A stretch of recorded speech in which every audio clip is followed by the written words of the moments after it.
How's everyone doing today? I just got off of a job site. I am sore. I am tired. Um, just ate dinner, worked out a little bit, talked to the wifey and the son. And I saw one of my news feeds on my phone, this website, or this news article. And I think I've talked in the past, I have a pretty low opinion of modern journalism. How I think all journalism has a slant, but I think it's gotten so much more in your face now, where um, it all depends on what the audience of the journalist is. They can make any hero look like a monster and any monster look like a hero. You see that in the politics, political writings, and stuff like that, and coverage of political stories. So I see this article here from Mother Jones, and I read through it, and I just had some thoughts. Yeah, that title's not. That title there for the article isn't meant to create a response just right then and there. But I love the subtitle: "How Trolls on Kiwi Farms Hounded People to Commit Suicide and Create an Online Culture We Have Today." I highly doubt that this website came out in 1984 or 1985. I'm never been to the site, but I'm just assuming it's not that old. Maybe I'm wrong. I don't know. So I read through this, and it talks about how there's a kill count for the site. All these people are being treated horribly, and so on. Which I'm not a fan of people doing that to other people. Not at all. Talking about people getting swatted and all these different things. And it was interesting because they started talking about how this website had their security provider, Cloudflare, pull out of their contract, which is kind of terrifying to me. I work for a company based out of Asia, and we have to deal with a lot of DDoS attacks and cyber attacks coming down to China, Russia, and the DPRK, that's North Korea. And so, the idea that out of the blue, our security provider, someone like Cloudflare, based in Asia, if they just decided to just tear up our contracts, or just not respond to our contracts, or I guess void our contract without any warning, that would be a disaster for us. It would shut down our company, at least for a day or two. And of course, it would lead to massive lawsuits and so on. Because I do work for a very large multinational corporation, so we could bring to bear pressure to make sure that companies like Cloudflare don't try to pull that crap. But it is disturbing to me because so much of the internet's infrastructure is getting localized into a smaller and smaller pool of companies that can just utterly force companies and entities and individuals off the internet. So that's just a disturbing thing to kind of see. It was also interesting too how they talk about how this website is doing all these horrible illegal things, but then apparently this guy, which I thought was interesting how they described what he looks like. Again, I think it's meant to make the readers dislike him, I guess. How he lives with his mom in Pensacola, Florida. And this is something that I really don't understand. If he's living in Florida, he's a U.S. citizen, and he's operating a website based in the United States, how on earth is it possible for him to run a website that is committing so many alleged crimes? It's very easy. If the website is doing illegal stuff, it will get shut down. All you have to do is look at Silk Road. Ross will be spending the rest of his life in prison because he ran Silk Road. So it doesn't really make any sense what they're I don't get it. I don't get how this website is still up and about if they're doing so much illegal stuff that is clearly being done by this website. Like, it doesn't add up. It doesn't pass the smell test. Now, what's interesting is, like, the one individual that they talk about that I do know of is, of course, Christian.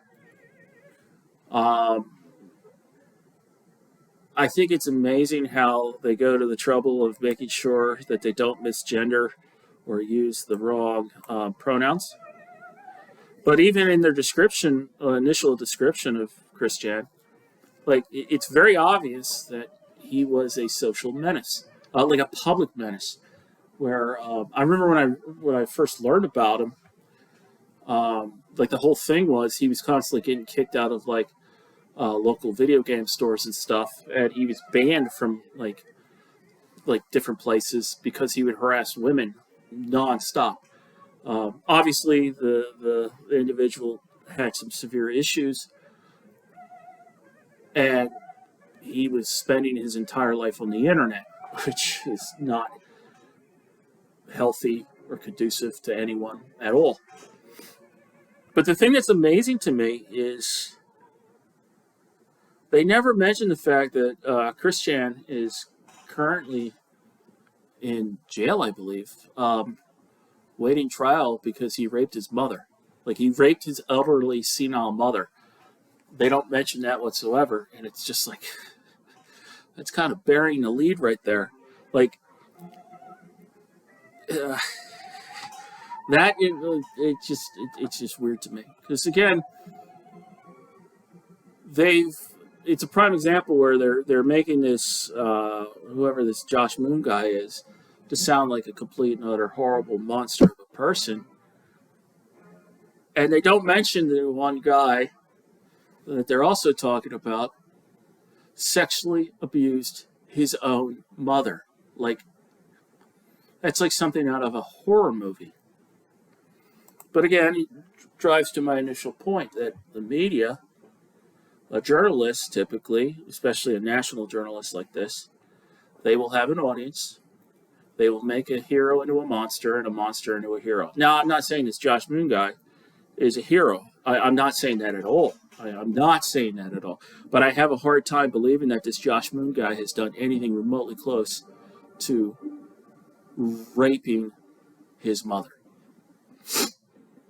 It's just like, yeah.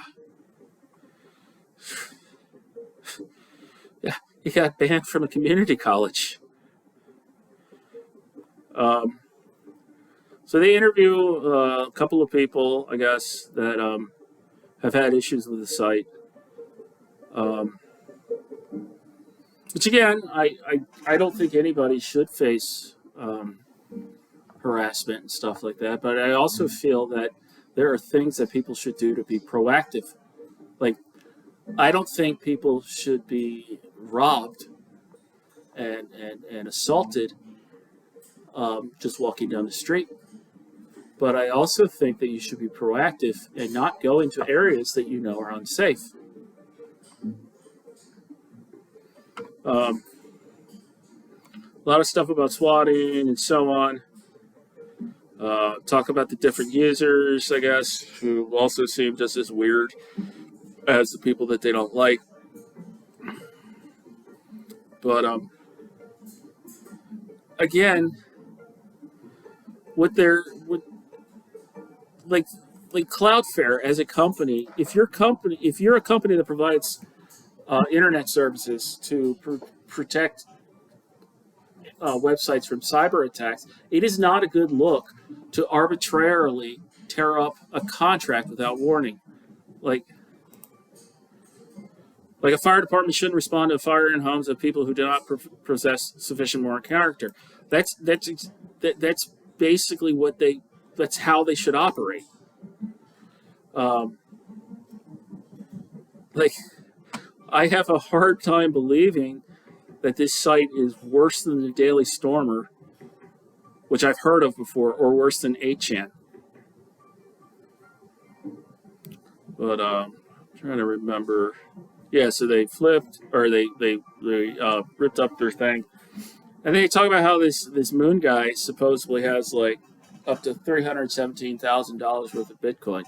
And again, this is like a prime example. It's like, okay, so he got between 4.6 Bitcoins between 2019 and 2021.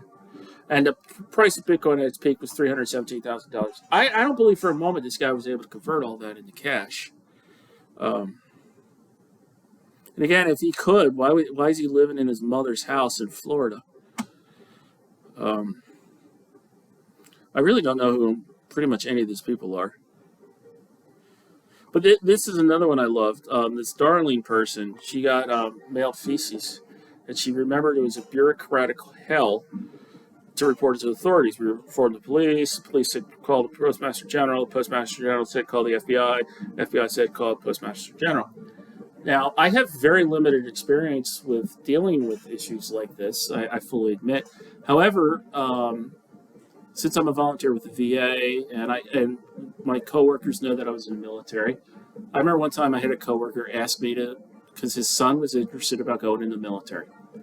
And he was just like, I want you to just sit him down, tell him the truth, tell him exactly what it's like. Because he's interested in doing that. He does want to go to college. There's not a lot of great jobs around here. Maybe it would kind of give him a little bit of structure. Well, sitting down with the young man, the kid told me that when he was 14, he got arrested because he blew up like 3 rural mailboxes with cherry bombs. And I was like, were you convicted? He goes, yeah, I had to plead guilty. I was like, the military's not going to touch you. He goes, what do you mean? I was like, they're not going to touch you. Like, that was a felony, wasn't it? He goes, yeah. He goes, but I didn't serve any time. I'm like, it doesn't matter. You messed with the mail. Like, you don't want to mess with the mail whatsoever. This gets like political campaigns in trouble and so on. Like, if it's in somebody's mailbox, you can't remove it. It doesn't even matter if it's like a Chinese takeout menu. If that's not your mailbox, don't touch it. The rules, the laws for messing with the mail are really, really, really severe. Like, mail fraud is a very serious, serious crime. And a lot of people don't realize this. So, like, I have a hard time believing that if she reported this, that she just got the runaround kind of thing. It's like, I talked to the FBI, they did diddly squat. Law enforcement's view is that if you could live a normal life, if you're willing to live a normal life, aka go back to the closet. I am willing to bet that what they actually told this person was, we've looked into your allegations. We find no evidence of any actionable proof of crimes being committed. Stop engaging the trolls. I have a feeling that's what they said. Like, take a break from the internet, stop engaging these people. Like, I don't think, I have a hard time believing that they told her, go back into the closet. Like, what does that even mean, going back in the closet? Fong Jones had a similar experience. I contacted the NYPD. I showed them the Kiwi Farms thread. I said, I'm afraid someone's going to swat me. And they were like, get off the internet. Again, I don't believe the NYPD actually said that to this individual. Now, I don't know if this individual is even based in New York City. In my own experience, I had a company that I did work for as a contractor. You know, my parent company basically sells my services to do work. This was a job that was done out west in the United States. It was one of those projects with a lot of delays, a lot of hiccups. Eventually, it came to the point where they were supposed to start paying us for the deliveries that we made, and they refused to pay. So everybody lawyered up. And before we could sue them, they sued us. They didn't sue us in the state where the work was supposed to go or happen. They didn't sue us in the state that the company was based in. They didn't sue me in my state or the state that my field office is based out of, and they sure as hell didn't sue the home office back in Asia. They sued us in New York City for some reason. So my company had to pay a bunch of lawyers to go all the way out to New York, or maybe they had local lawyers do it, and basically file in court saying, this is really stupid. This court has no jurisdiction whatsoever to hear this case. Can we all just move on? And of course, the judge immediately agreed, and then the other company tried to file like delaying tactics and stuff because they were trying to get out of their bill. Same thing is true with like criminal charges. if somebody hit my car in a car accident in Appalachia, I can't call up South Dakota, even if the guy committed a DUI. I can't call up South Dakota and have South Dakota police come and arrest him. It just doesn't work that. The courts and the police don't have jurisdiction in Appalachia that they have in South Dakota. So I don't know if this person was based in New York City. The other thing is, even if somebody is based in New York City, the victim of the crime, it's got to be where the crime was committed. And this is where the stuff can get very messy. Very, very messy. And I'm sure the NYPD person explained that to them. And it was probably also along the lines of, we have nothing here that we can act on. Stop engaging these people. That's probably what they said. Like, or they probably just said stop engage, or not even stop engaging these people. They probably just said this isn't our jurisdiction, and we see no evidence of a crime. Like, because the cops just can't arrest anybody just because you want them arrested, kind of thing.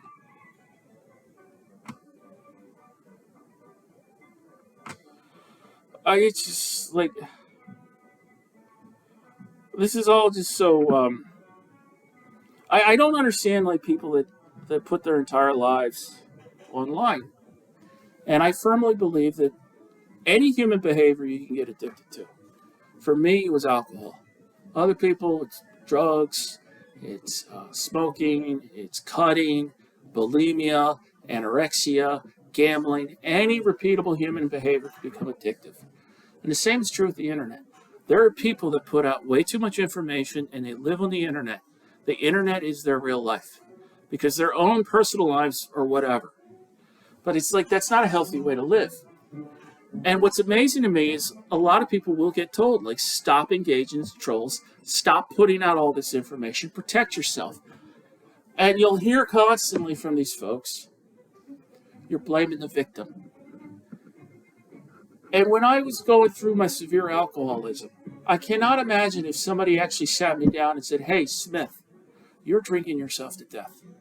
You need to stop. You're going to lose your marriage. You're going to lose access to your son. You're going to lose your life.